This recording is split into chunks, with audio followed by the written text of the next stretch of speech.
This is Africa's Voice in Italian football. Welcome to a special edition of Calcio Mzansi. Matt, Alessandro, and Angelo. This is a very special edition focusing on the Champions League that the Serie A teams are playing in this week. Before we start with the Champions League matches that are planned or scheduled to happen this week, starting from tomorrow, Tuesday, I just want to touch on the best team in the world. Yeah, Antonio is very happy. This game, guys, I feel like everyone has been laughing at me. But, you know, the fact that Napoli couldn't break down a 10-man Milan for 40 minutes is something I feel everyone has overlooked Milan in the past couple of games. Defensively, we are the best team. In terms of midfield consistency, we are the best team in the league. And we have been playing without our main attackers so far. And when we do put our main attackers on, in the sense we started with Pulisic, where he's been sitting on the bench most of the games this season, if not all of them. It took him 2 minutes to get an assist, and then he scored a beautiful goal. Now, this, I think, is a shock for every fan in Serie A right now. Mr. Napoli, what do you think about Napoli?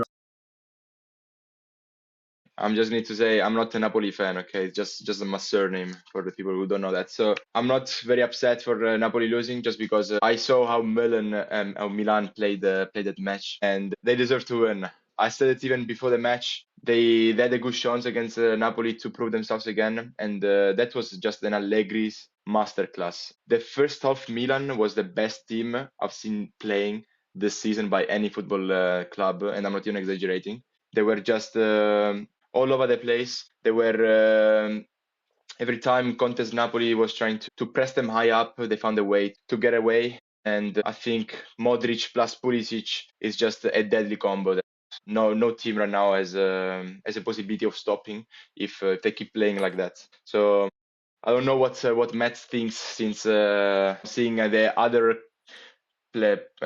club of Milan doing so well and being on top of the league. No, I mean, fair play. What a beautiful, beautiful match. But for me, it makes me happy. I want the two Milan teams to be the two top teams in Serie A. But I mean, credit where credit is due. Insane performance. And you could see Milan have been building the last couple of match weeks. Maybe it took a bit of time to click under Allegri, find the right defensive balance, find the right midfield balance and the attacking balance. But I think all of the pieces of the machine are starting to come together, and it's scary. I mean, you can point out a couple of superstars in the team like Modric and Pulisic, but for me, what makes this Milan team so strong is it's so well balanced. The midfield is so strong. I mean, you have three top quality midfielders in Modric, Rabiot, and I mean, a guy like Ricci isn't even getting into the starting lineup, and we know what quality he possesses. Scary, and I'm so glad, terrified at the same time, but I'm so glad that Leao is back. I mean, we all saw the clip where there were like 7 Napoli defenders on him. So he's exciting. It's good to see him back. I want him to blow up the season, and I think him and Pulisic are going to cause some havoc, and maybe they can even perform a miracle and get Jimenez to double-digit goals. We'll see. I actually disagree with what you said right now, Matt. This Milan team without Leao is doing so good that in the post, Antonio, you can also correct me. Like a Milan without Leao is unimaginable. Like you cannot think of Milan without Leao. But right now, Leao is not necessary for Milan to play well. Even Allegri stated on the post-match interview that he's still out of form. Look at Milan, they're still winning, they're still creating chances. So I also want to hear Alessandro on this topic. Do you think that Leao can also be replaced in this Milan squad? I think Leao can definitely be replaced. I don't think he is like a player that needs to be in that squad and to actually make a difference in Milan's team. I think they've got such good quality players, especially with Modric in the centre. At 40 years old, flipping maestro there. Like, I'm so surprised. I genuinely thought they got an old guy. What are they going to do with him? Controlling that midfield like a boss. They don't need Leao. They don't need that fast winger down there, because they can just get those balls out, run in, get those goals. They've got Pulisic up front. They just got nice quality players that they don't have to rely on one player to get them goals I just think they play really well together. So I'm quite happy, and to see Milan play like this, it just reminds me of the old days. Didn't see them, but it just reminds me of the players back then. Yeah, I think something that I'm going to mention, and I think it's an overlooked aspect of Allegri, is that Allegri has won 11 consecutive titles, or trophies, should I say, with Juve while he was there. He ended up winning 5 consecutive league titles from 2015 all the way to 2019, 4 Coppa Italias in a row, as well as 2 Supercoppa titles as well. He also reached the Champions League final in 2015 and in 2017. Now, what am I trying to say about this? Is that, yes, he's had superstars in his team, but the thing is with Allegri is that your superstars, yes, they are important and they are very good. And he's not scared to show who the superstars are of the team. But throughout Allegri's time of being manager, he's had many superstars, from Morata, from Tevez, to Pogba, to Pirlo, to Chiellini, Buffon, and so forth. And the best thing that Allegri does is he sets his principles right in the dressing room. I see that Milan has, you can't just pull up to a match anymore the way you want. There's an attire you have to fulfill. Something big that he's changed in the dressing room is there's no such thing as you sit at that table, I sit at this table. There's a long table, and we all sit at this table, every single staff member. So the cliques are, they've been removed, and we're a team. And that's the focus is, we all fight for the same ball. We all play for the same ball. We all play for the same victory. And that, for me, is what makes the difference. Is Allegri knows how to build a team, not an individual player, compared to every other coach like Fonseca or Conceição. Ange, what are you thinking, bro? No, I have a question for you. Actually. Do you think, it's actually a hard question, do you think that this Milan squad is still up for grabs to win the Scudetto after what you saw? Yeah, I definitely think, and I'm going to be honest with you, I may even change my prediction. I even am of the opinion, because of what I saw last night, we might not just win the Scudetto, I think we might even just run away with it. And that, for me, is crazy for me to change my mind. We were that dominant against Napoli. We could have put 5 goals in the back of their nets should we stayed at 11 men last night. We were fantastic. It was brilliant. And I just have to give credit to Tom and Jerry. I call them Tom and Jerry because they're everywhere on the field. And Tom and Jerry, who am I referring to? Luka Modric and Adrian Rabiot. I mean, Rabiot's the band-aid. You just put wherever there's a problem, Rabiot's there. And if something else goes wrong, Modric is there. And I think Matt actually highlighted this in episode 2. You can't take it away. You've got 2 phenomenal midfielders. And like you just said now, if Ricci's not breaking into the squad, what kind of quality do you have in your midfield? Well, we saw last night against Napoli. We were phenomenal. It was brilliant to watch. Unlucky for the red card. It was a red card. I'm not going to say it wasn't. But that is a performance that is not just a once-in-a-while thing. I've been seeing that after the game against Cremonese. It's been consistent like this. And I think my question to you guys is, after what happened to Napoli now, and how do they recover from it? Do you guys feel that maybe Conte made the substitutions for me from Conte's side? And Matt, this is where I'm going to ask you, because I feel like you're going to agree the most, or maybe might have the best opinion on this. McTominay, De Bruyne, and they took off Rasmus Højlund, your 3 superstars in your team, all of them off at the same time. Explain that, bro. I didn't have too much of an issue because I felt Napoli needed a bit of a different approach up top. But McTominay and De Bruyne, weird substitutions for me. I'm a big Zambo Anguissa fan, but for me, he was by far the weakest midfielder on the night. So I definitely would have rather taken him off. And even the Gilmore substitution in the end, like, is that the last bit of effort you want to throw into try and secure points? I don't know. Yeah, that's the one thing about Conte, though. Sometimes, especially when the Champions League fixture's coming up and he has to balance his squads, he makes weird decisions. For example, even the starting centre-back combinations for me were a bit, I don't know. In the lead up to the game, Milan is performing really well, and they're really starting to gel, and they're building up momentum. Why keep out Buchema? Why does Marianucci start all of a sudden? For me, that was poor game management. But I think Napoli will definitely bounce back. It's one loss. But yeah, I don't know, some strange decisions that didn't make sense to me. Super strange. I mean, you're also a massive Conte fan. Did he make a mistake? Yes. In my opinion, he definitely made a mistake. I'm just very shocked how bad he's managing De Bruyne. We already saw that he got subbed off in the Manchester City's game after 20 minutes playing at Manchester City, the team that he made history on. And he already, back then, he didn't say anything. But I noticed that as soon as he got subbed off last night, he was already like chirping here and there. It's just off. It's just off. Putting Luka alone up there, yes, it's a good idea, but at least help him out with other offensive players. Like he was just a one man after your 11 versus 10, and he was just alone, and no one helping. If I'm Conte, I'm trying something different. I'm putting Politano on the right. I want to be fully offensive. Like even as a right back, you put Politano, you put more offensive players that can actually create more chances, because the only opportunities that Napoli had after the red card from Milan was just outside shots and just crosses that they were trying to aim for Luka. He never actually tried to hit the ball nicely. I don't know what is Conte thinking right now. I know he was forced with some changes. I know like Marianucci was kinda put there as a like lost reserve. I think in my head he's already thinking on the Champions League game that we are gonna discuss now. Yes, he definitely made mistakes with those changes. Alex, shift into the Champions League scene because Napoli is obviously playing very soon. But can the Serie A champions prove Italy's strength in the Champions League this week? Can they do it after taking such a heavy loss like that?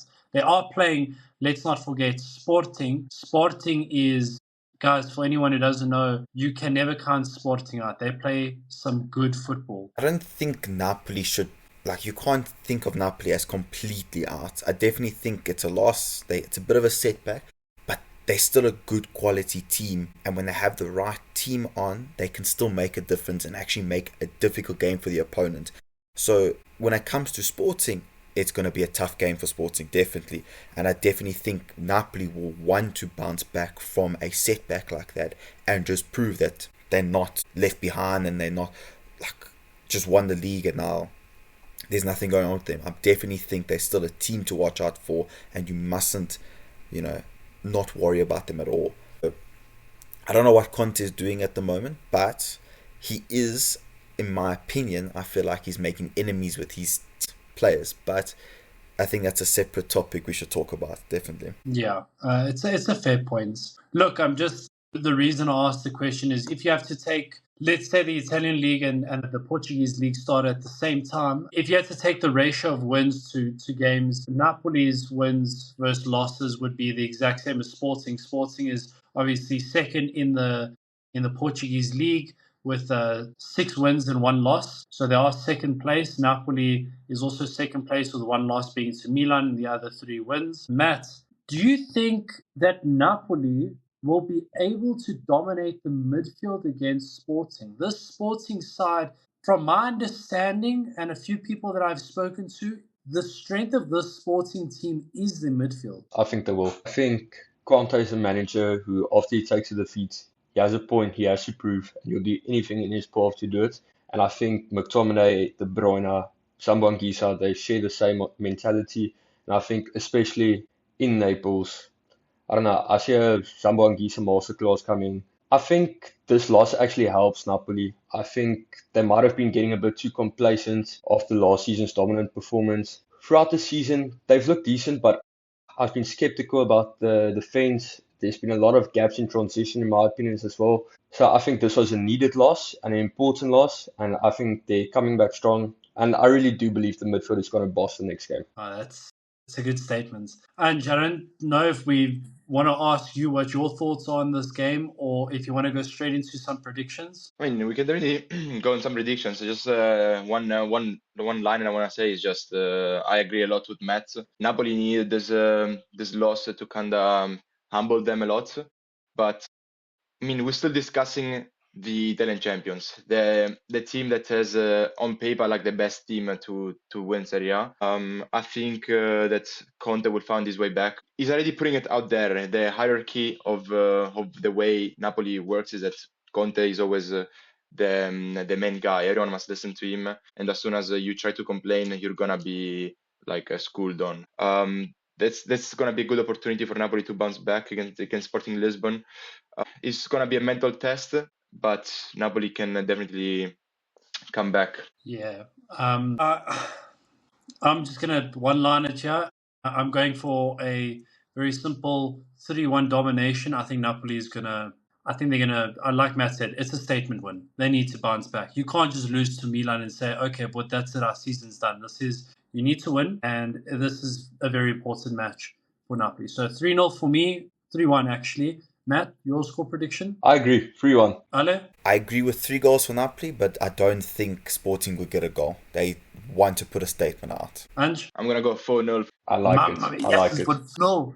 I like it. 4-0's nice. I like that. It's a pretty cool prediction. Okay, then I'm going to move on to a team that seems to really have Atalanta's number. Under Gasperini, and I'll say under Gasperini on purpose. The Club Brugge is playing Atalanta. I don't know if I'm saying it correctly. Club Bruges, I think. I don't speak Flemish. Club Bruges, Club Brugge. I don't know how people say it. But anyways, they're a team from Belgium who at the moment is second place. Normally they win it quite convincingly, but they've got 5 wins, 2 draws, and 2 losses at the moment, and they are currently second place. They have, like I said, have the better of Atalanta in the past couple of seasons in the Champions League. Something that has really frustrated me because Atalanta's played the most amazing football coming out of Italy, and you can't beat Club Brugge. Now, Jurić, I was kind of impressed against Juve this weekend. There goes Suleimana. Huge shout out to this guy. And if no one knows, you're hearing it here first, that Ghanaian boy, Kamaldeen Suleimana, is fantastic. He is brilliant. Good technical work, good skills. Because I don't know how to go about this. Very difficult. To the pro. Chat. It is very difficult, especially because the Ketelaere latest news of the day just got a knock, so he's gonna probably stay out of this one. We don't know the details of his injury, but hopefully he can come back as strong as like always. My guess is that it's gonna be a tough match for Atalanta. I'm still trying to scout how Juric's tactical mind is in European soil, because right now I'm still very skeptical of it. But I'm thinking that Atalanta can play a very good match. I'm thinking a nice 2-1 for Atalanta. Hopefully, other players that can shine, since the Ketelaere won't be there.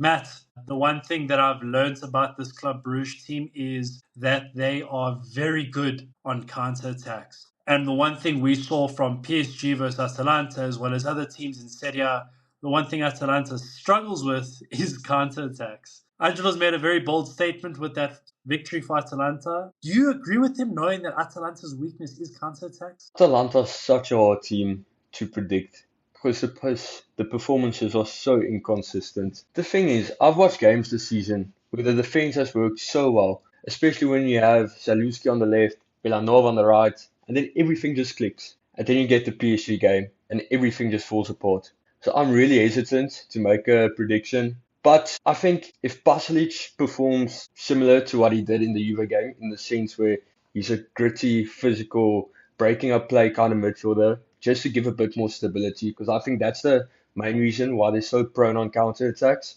I think the fullbacks are good. For me, it's more the gap in the centre sometimes. If they can just maintain the pressure, I'm very confident in the attack, and I think in that regard they'll be fine. Kristovic is fantastic. Like you said, Suleimani 2-2. So I think the midfield has to step up. I think that was the key reason why they didn't take the win in the Juve game, actually. The ruin was very disappointing for me. Ironically, who's been having quite a horrible season, Koop Meiners, former Atalanta boy, put in a really, really good shift in the Juve midfield. So I think for me, that's the area where the game is going to be won or lost. I like that point. I'm just going to bring a bit of another fact into this and cook up something different here. Ale, Club Brugge, beat Monaco 4-1 in the last meeting of the Champions League. Convincingly beat Monaco 4-1. Monaco scored in the 91st minute with Ansu Fati at the end of the match.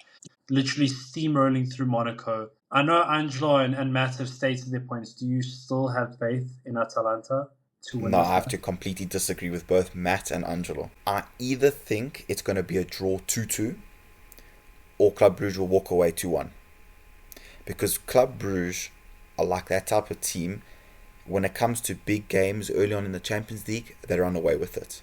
And they always seem to just catch out those big teams. You think, this is an easy game. They're from Belgium. They're not going to be strong. And they just run away. And Monaco have actually been playing well. Monaco plays really good football. I mean, I love how they play. Ansu Fati is getting some, form back. And for Club Brugge to completely run away with that game, Atalanta have got a big game ahead of them. And they must be extremely careful of their counter-attack. Extremely. So, that's my opinion. So, I'm going to agree with you there, especially on the point that Monaco is currently 4th in Ligue 1. So, I don't see Atalanta winning this game. It's either a 2-0 loss or 2-1 loss for me. I don't see Atalanta winning this game. And it's just a simple fact of, I still don't trust Jurić. I still don't think that this team is gelling nicely. Yes, they've got some super talent that is going to come through, and I can't dispute that. But if Atalanta doesn't start showing something in Serie A, I may even just write them off even participating in the Champions League this year. That's how unconvinced I am by Atalanta this season. And it's sad for me to say that, but we should all want Atalanta to do well and every Italian team to do well, at least past the round of 16 in Champions League. But I'm not feeling it. A team, though, that I know is going to have probably the most ridiculous mental battle this week in Champions League is Inter. Inter is playing a team for me that I believe, yes, you can beat them 3-0 with ease. But that 3-0 will come with so much sacrifice, determination, physicality, and a beating to your body. They're playing Slavia Praha, which is a no-joke small team. It's a small team that gives everything. And the one thing they never, ever leave on that field is, I should have done more. They play with passion. They play with heart. They leave everything on that field. I think this will be an important part of Kivu's identity and trying to get this club to gel. I must commend him on putting on Esposito. I'm really, really taking a lot of liking towards Kivu and putting Esposito on the field. I love it. I just don't know how Inter's going to play around this situation. I just know it's going to be physical. I know they can win it. But Matt, you're an Inter fan. What are you feeling right now? This is not an easy match. Not. We get them in the Champions League quite often, actually, and like you said, Antonio, it's a physical game. It's a scrappy game. It's a tough game. But I'm confident. I think we're moving in the right direction. I'm starting to see a lot of green lights. I'm trusting in Kivu a lot more. I'll say that. I think all of the puzzle pieces are starting to come together. I think Susic is starting to establish himself as the starting midfielder next to Barella and Calhanoglu. I think there's a lot of competition up front. It's not just Lautaro and Thuram dominated show. Pure Esposito, I'm so happy for him for getting that goal. I mean, he's looked great. He was so good in the last Champions League match against Ajax. I'm happy to see Luis Enrique getting a bit of game time, albeit at left wing back, which is not his ideal position, but I mean, it's something. I think if Mkhitaryan starts, my nerves will be a bit shaky. But if you get Susic or Fratesi, just someone who's a bit more physically demanding in the midfield and also just a bit more of a threat, because I think Slavia Prague is definitely a kind of game where we can get stuck easily. So I think Kivu's going to have to be able to adapt in this game. There's going to be a lot of unexpected turns. I think if we go for about 60 minutes without scoring a goal, we shouldn't be surprised. We just need to stay composed, and Kivu needs to make the right decisions. But I back us. I think we're moving in the right direction, and yeah, I'm saying 2-0 for us.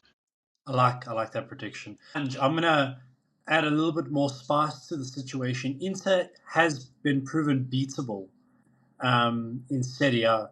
Obviously, losing to Udinese and losing to Juve. Slavia Praha, on the other hand, is actually unbeaten. They've played 10 matches. They've won 7 of them and drawn 3 of them. Yes, it is only the Czech league.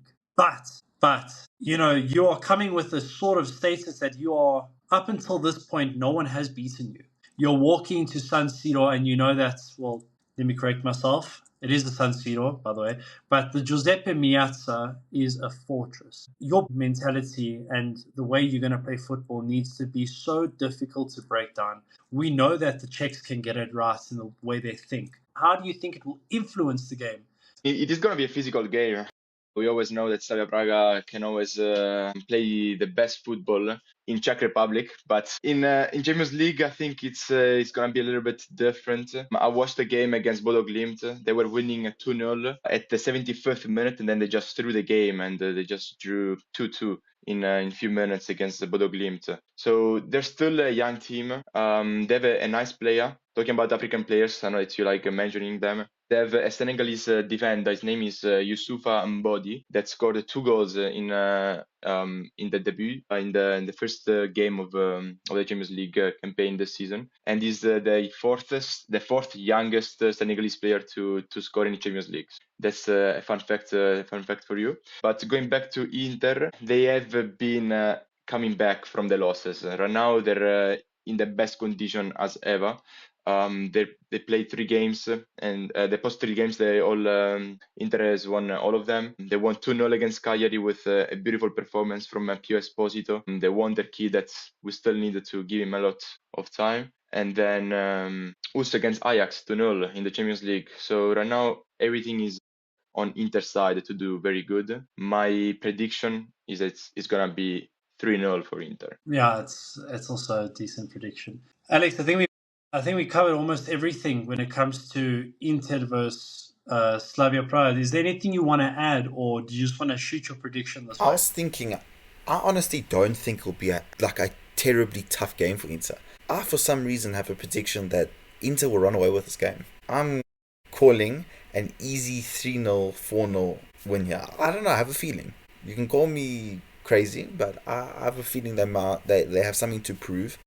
They want to show that they're still trying to compete for the Scudetto. They're still trying to run for the Champions League. I don't think they're going to let Slavia Prague get away with a lot of their stuff. And also, you must think, Slavia Prague, if you look at the league, it's not as strong as Serie A. Definitely not. Inter is still a big team to worry about. So, I don't know.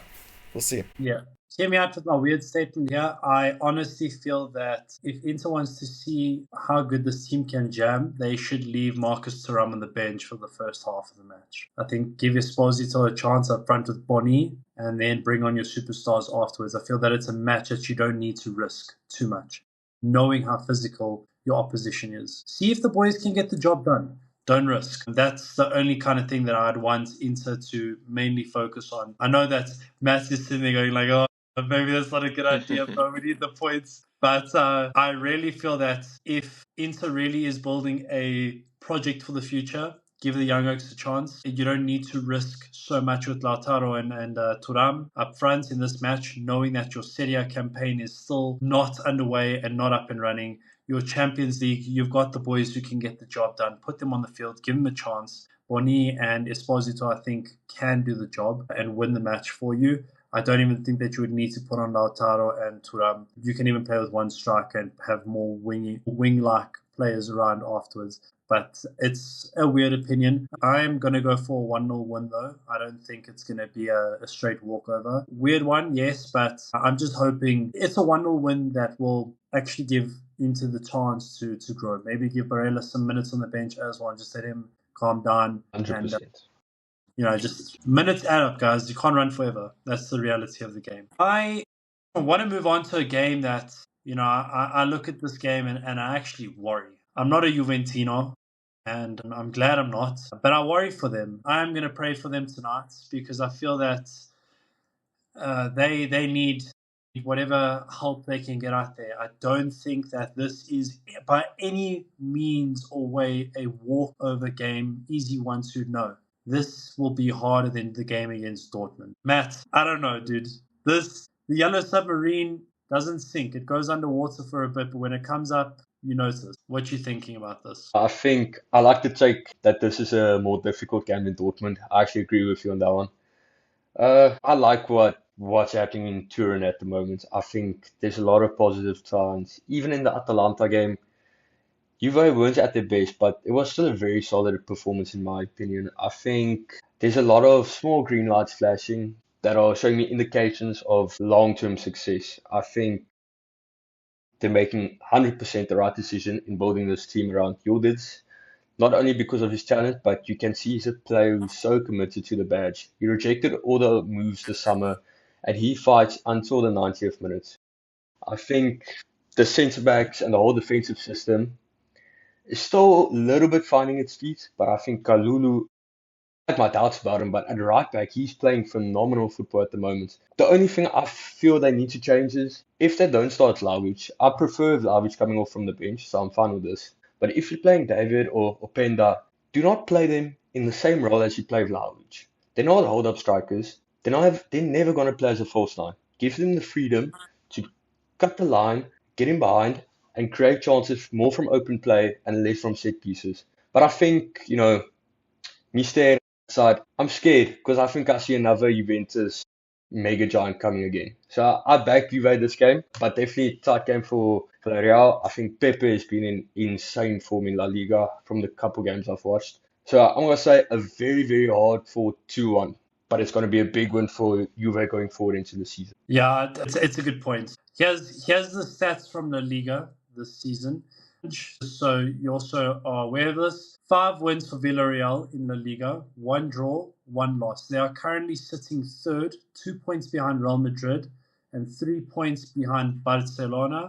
A team that I feel that Juventini cannot write off. This team, for me, we know that Juve plays 2 teams in the Champions League this year from Spain, and there's some ex-Interisti I see playing at Villarreal, like Buchanan. Do you think Juve can do it against Villarreal? I mean, Villarreal at home is not proven to be a fortress. Like the stats don't lie. They played in the post games. They only won twice at home in the Stadio della Ceramica in Villarreal. So they had five draws and 5 losses at home in Champions League. So it's not impossible for Juve to bring a result back in Turin.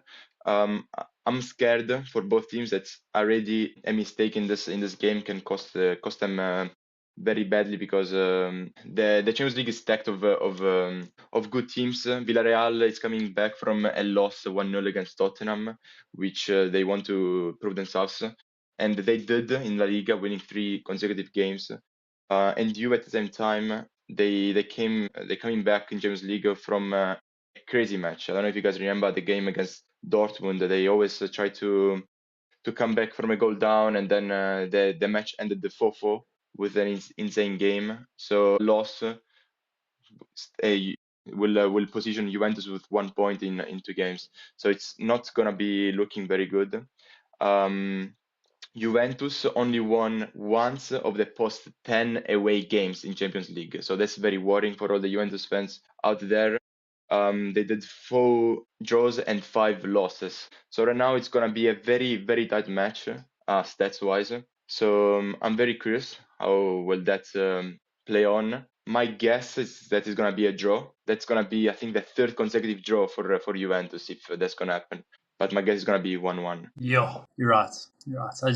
Alex, I see that Villarreal is very accustomed to playing a 4-4-2. Something that I feel shouldn't be understated. Yes, I know that Girona did sell majority of their team, but they beat them 5-0. All right, so they also just beat Athletic Club 1-0 in La Liga. That defense of theirs is proving to be quite a difficult defense to get past. But what makes them good is that midfield. There's a lot of players that have gone to Villarreal that were write-offs in the Premier League, write-offs in Ligue 1.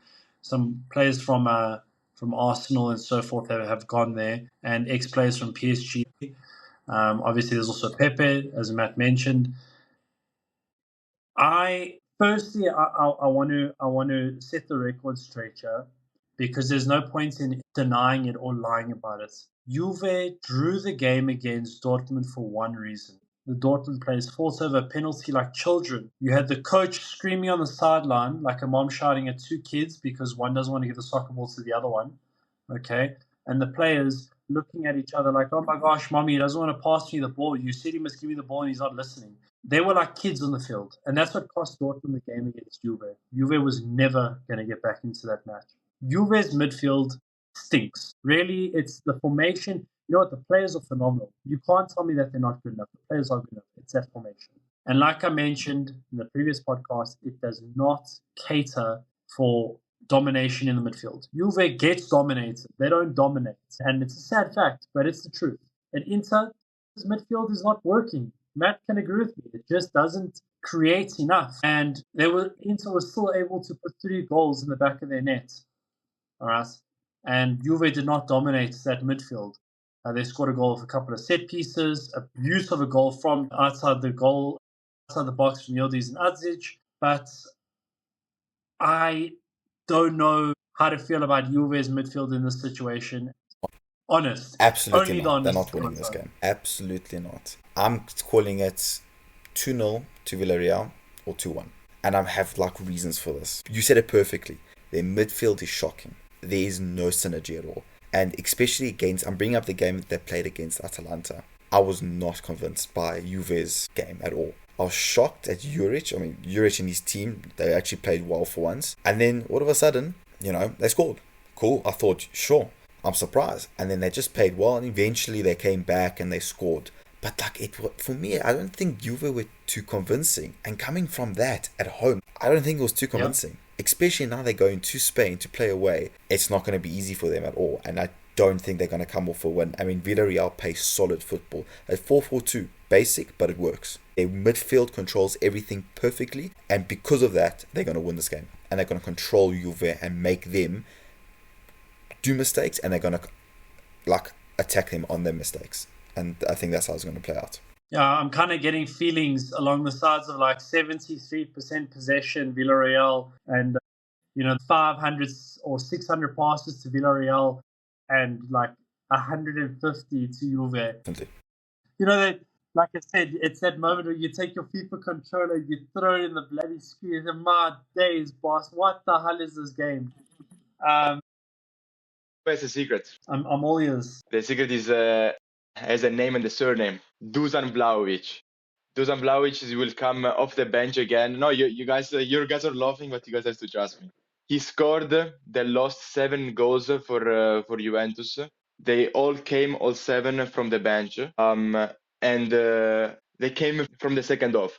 And last time that they played against Villarreal, he scored 33 seconds starting from the second half. So he will be the cord that Tudor can use if he starts from the bench. But right now, I'm thinking Tudor has his ideas very, very messy. He has 3 great strikers, Openda, David, and Vlahovic. And we still didn't see what the hierarchy is and how he will manage both all 3. It's going to be very interesting. And then like Matt said, on the other side there's Pepe. And a stats for him is that he always shoots twice, at least twice in the goals for the post 7 games of his. And every time he scored, Villarreal always won the game in the post. He always brings the wins for Villarreal. So Juventus has to find a way to limit this great player. Last thing, predictions for this match, Ange? I said 1-1. 1-1, draw. Ale, you 2-0 said? to Villarreal. For me, if Conceição starts on the right, then Juve take it 2-1, else 1-1. Adzic isn't a wing. He's better playing a bit more deep. He didn't impress me against Atalanta. Not on the wing. Yeah, he is better deep. I must Juve looks so much better if they have a proper wing. Else the striker gets too isolated. Juve is losing this game 3-0. 3-1 maybe. Guys, I have a quick question. What are your guys' thoughts on Di Gregorio? Let me just quickly give a stats, just for context. So I'm going to give the shots on target from the last Serie A game and the last Champions League game of the opposing team, and then I'm going to tell you how many goals he scored and how many saves he made. So in Atalanta, 2 shots on target, 1 goal scored. Against Dortmund, 5 shots on target, 4 goals scored. Sure. Oh my god. That's a horrible stat to have to your name. She's like, Because I know Juve's defense is getting a lot of heat at the moment, but they're not conceding a crazy amount of shots each game. It just happens so that the shots kind of always go in. I like Di Gregorio, bro. He's not Donnarumma, that's the reality. I don't know. Ange, bro, Juve's always had a good goalkeeper, guys. I don't know. Put Perin in goals. What must I say? No. And I'm not saying Di Gregorio's a bad keeper. I'm just letting the numbers talk. No, you are, right? And the numbers don't lie. In my opinion, Juventus made the biggest mistake when they let Szczesny go. When you gave the paycheck to Szczesny to retire, that's the first mistake that Juventus did, because he even improved himself with Barcelona last season, and right now, after the Barcelona's main keeper is injured, he will probably be still on the highlights for Barcelona. I think a player like Szczesny, you needed to keep him. Putting Di Gregorio already as a starter, it's a gamble, and with gambles you're gonna lose sometimes, and with Di Gregorio you're probably like losing all the times, since he can't even catch not even the lunch for that his mom gives him. So Cool. I'm thinking it's it's gonna be very tough for Juventus to find another Di Gregorio. I mean, another keeper besides Di Gregorio, because who do you have? Like Perin, he's still going a little bit out there with his age. At this point, just put Pinzoglio and hope for the best. Is he still even at Juve? He is Oh my god, that looks a paid bench warmer. You know, like I wish, please make me a footballer so I can the sit on best the bench job and motivate my team. in the whole world. Oh, facts. Yeah, please. I wish. Okay, just one last random thing. I know it's a very out of the blue question. I think we'll obviously have another episode later on during the week about Juve and games for the Serie A, so that will be spoken about later on Thursday. But just something random. What are your odds, or what do you guys think of being able to win the Ballon d'Or without being part of the Champions League? And the reason I ask this question is, do you guys think at the rate that Christian Pulisic is playing football right now, and should he continue with this consistency throughout the whole season, that he has a chance at winning the Ballon d'Or? No. Because you guys are laughing, but he has the numbers. He has the numbers. Just show them your badge before you give the scored numbers. 4 goals. Coppa Italia 2 matches, and he scored 2 goals. So he's quite right now. He's got in 7 games, he's got 8 goals and assists together. So that's my only thought. You know, is it possible for someone to win the Ballon d'Or without being in Champions League? If so, if Christian continues to do this throughout the whole season, could you put him in to that conversation, especially after the assist that he gave to Salamakers in the game against Napoli yesterday? Could he be in that conversation for top 3? Okay, Maybe I'll even tell the Ballon you. d'Or? I'll tell you a straight answer. The answer is there's only one way that Pulisic can win, and the answer is if all the journalists are completely drunk while they're voting, or yeah, and if it was French, that's a good one.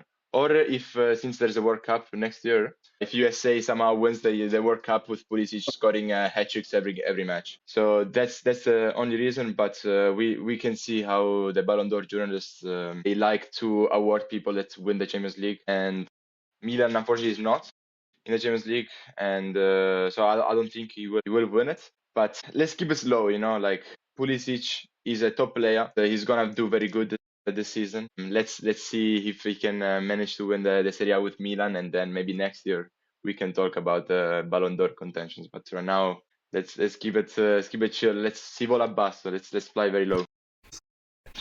Any players that you feel we should be keeping an eye out for in these Champions League matches? Ange, Matt, Ale, anything on your guys' side? So a player that you have to watch, in my opinion. I know you said he won't play. I'm telling you, Marcus Thuram in Champions League right now is on fire, and his head is on fire right now. Every time he scored this season for Inter, he only scores with his head. Maybe I could rephrase. maybe I can rephrase that a little bit better, but you get the point. Don't forget his ball control, bro. No, I haven't seen it that good in so many years. So I'm just sticking with the head of Marcus Thuram right now. He's you have to keep watching. I think he's gonna make the Slavia Prague defense tremble with his with his good headers. It just gets worse. He's a goal machine, and the reality is what the reality is. I mean, yeah, look, I don't know, guys. Thuram is one of the players that he could be up there for the Ballon d'Or discussion. Should he just go to the right team? You know, he is French. That's already a massive bonus. But he needs to just be in the right team. He needs to be in the right team. Very massive. All right, guys. Thank you so much for joining tonight's special episode of the Champions League Match Day 2 with the Italian teams, and obviously you guys, Angelo, Alessandro, and Matteo. Grazie mille. And guys, if you like these special episodes, we will do more of them. We can do one for the Europa League as well and the Conference League. Just like, subscribe, and drop your opinions down here in the comments below. Conference League special is crazy, bro. I can't wait to speak about Magonza against Rosenborg, bro.